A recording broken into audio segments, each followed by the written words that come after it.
Once upon a time in a kingdom where everyone was happy and always dancing, the king and queen had a baby girl. They called her Snow White because her skin was as pure as snow. Sadly, the queen died in childbirth, thus the king tried to raise the little girl by himself, but as Snow White reached puberty, the king realized his daughter needed a female influence in her life. The king sought out a new queen and found a woman so gorgeous that he was bewitched by her beauty and begged her to marry him. One day, stories of a beast in the forest reached the king's ears and he left to defend his kingdom. But first, he said goodbye to his daughter and gifted her his favorite dagger. Unfortunately, the king was never seen again, and a devastated Snow White was left in the care of her stepmother, who soon showed her true colors.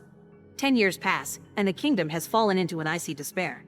Queen Clementina barely pays any attention to her responsibilities, preferring to spend the royal fortune on parties and dresses.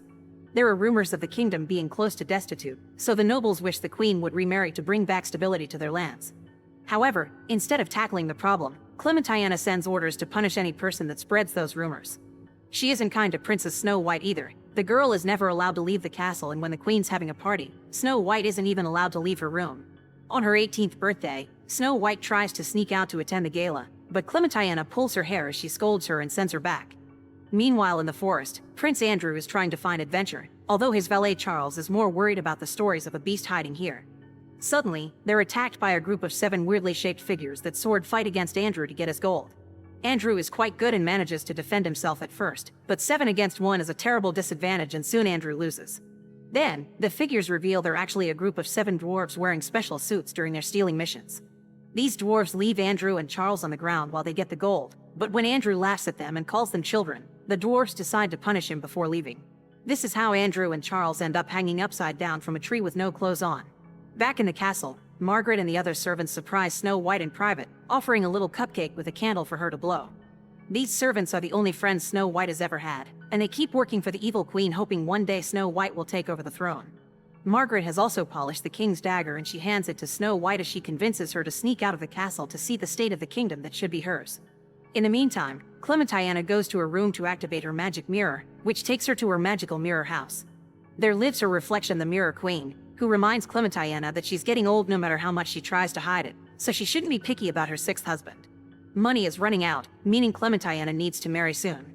After lots of thinking, Snow White leaves the castle through the front door because the guards accept to cover for her. While crossing the forest, she comes across Andrew and Charles, thus she uses her dagger to cut the rope and free them. Snow White and Andrew are instantly smitten with each other, but sadly, they're going in different directions. Andrew and Charles eventually make it to the castle and apologize for their state of undress, explaining they've been robbed by giants. Clementina is extremely attracted to Andrew, and when she hears he's the prince of a bountiful land, she decides he must be her next husband.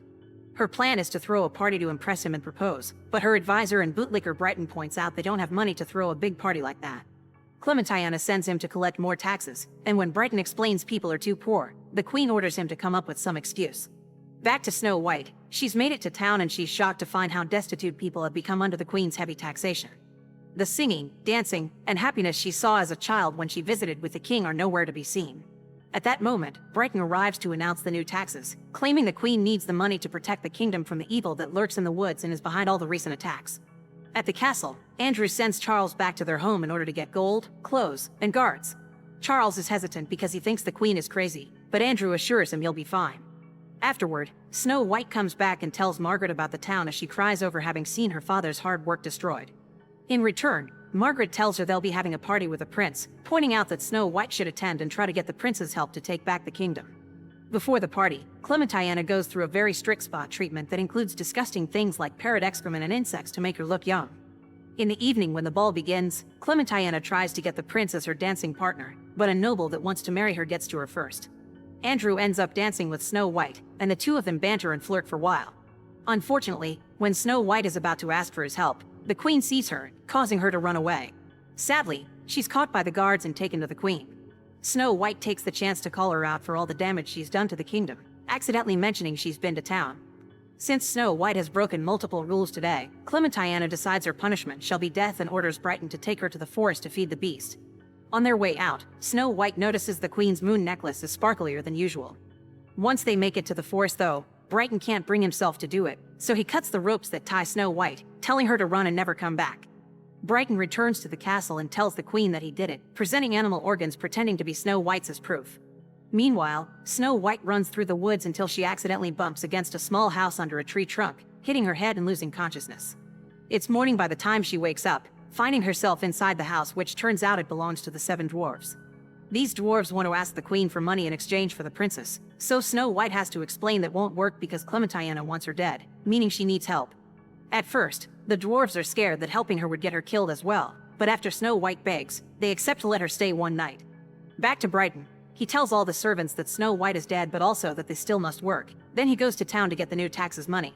His carriage takes the forest road to return to the castle, so the dwarves take the chance to attack him and steal the tax gold plus the guard's armor. Afterward, the dwarves return home, where Snow White is waiting for them with dinner ready. She recognizes the stolen armor, meaning the dwarves have no choice but to confess they're thieves that stole the queen's money. Snow White gets angry, explaining the town is poor and needs the money, but the dwarves don't care because the townspeople hate them. When the queen expelled all the undesirables years ago, banishing anyone she considered ugly, nobody in town stood up for the dwarves, who used to have legit jobs. Suddenly, an argument ensues among the dwarves about the details of their old lives, and Snow White takes advantage of the distraction to run away with the money. They chase after her until they find her in town, giving back the money to their original owners. Instead of taking the credit though, Snow White tells everyone that the dwarves were the ones to take the gold back and the queen had lied about them. This instantly cleans their reputation. At the castle, Clementina is having lunch with Andrew while trying to flirt with him, but he can only think about Snow White, so the queen tells him the princess died in the forest. Then, she tries to propose, but the conversation is interrupted by the return of Brighton in only his underwear. When Brighton explains he was robbed, Andrew gets indignant at this happening again and rushes out to get revenge. In the forest, the dwarves agree to allow Snow White to stay with them, but under a few conditions. If she wants to be with them, then she needs to like them, meaning she must become a thief. Snow White doesn't want to steal from the people, but the plan would be to steal from the queen to get back at her. This makes Snow White agree as long as they bring back what they steal to the town citizens. Afterward, the dwarves train her in all sorts of skills to make her the perfect thief, including sword fighting and how to use her sweet looks in her favor, since people will underestimate her. They also get her new clothes. Now that she is ready, the group gets ready for their first mission, where Snow White pretends to be a poor lost girl to catch a traveler's attention and ambush them. The traveler that ends up falling for it is Andrew, who has come to the forest with a bunch of guards for revenge. The dwarves jump on the guards while Snow White goes against Andrew, which begins as being happy to see each other again until they misunderstand the situation. Andrew now thinks Snow White is a heartless thief, and Snow White thinks Andrew is working with the queen. As the dwarves defeat all the guards without trouble, Snow White and Andrew fight fiercely while bantering at the same time. When she finds herself overpowered, Snow White uses a trick to make Andrew's horse kick him, then she knocks him out with a punch. Later, Andrew returns to the castle in only his underwear again and calls the queen out for having lied to him about Snow White's death. He also accidentally mentions the thieves are dwarves instead of giants. Upset over discovering she can't trust Brighton nor the prince, Clementina rushes to her mirror house to think of a new plan. The mirror queen reminds her she's using too much magic and that comes with a price, but Clementina doesn't care, determined to punish the traitors. After transforming Brighton into a cockroach, the mirror queen gives Clementina a love potion to enchant Andrew like she had done with the king, although she thinks the queen should forget about the prince and find someone her age. Afterward, Clementina tricks Andrew and makes him drink the potion during a toast, but the result is quite weird. Andrew begins behaving like a dog. Clementina checks the bottle again and discovers it's a potion for puppy love, but as awkward as it is, she doesn't care. Andrew sees her as his master, which means he's loyal to her and accepts to get married. The news of the queen's marriage soon spread around the kingdom, and one of the dwarves hears about it at the local pub. When he brings the news home, it makes Snow White cry because without meaning to, she's fallen in love with Andrew. The bad news doesn't end there though. Since Clementina doesn't want anything going wrong, she asks the Mirror Queen for her help again. That's how 2 huge marionettes appear at the dwarves' house and begin attacking them.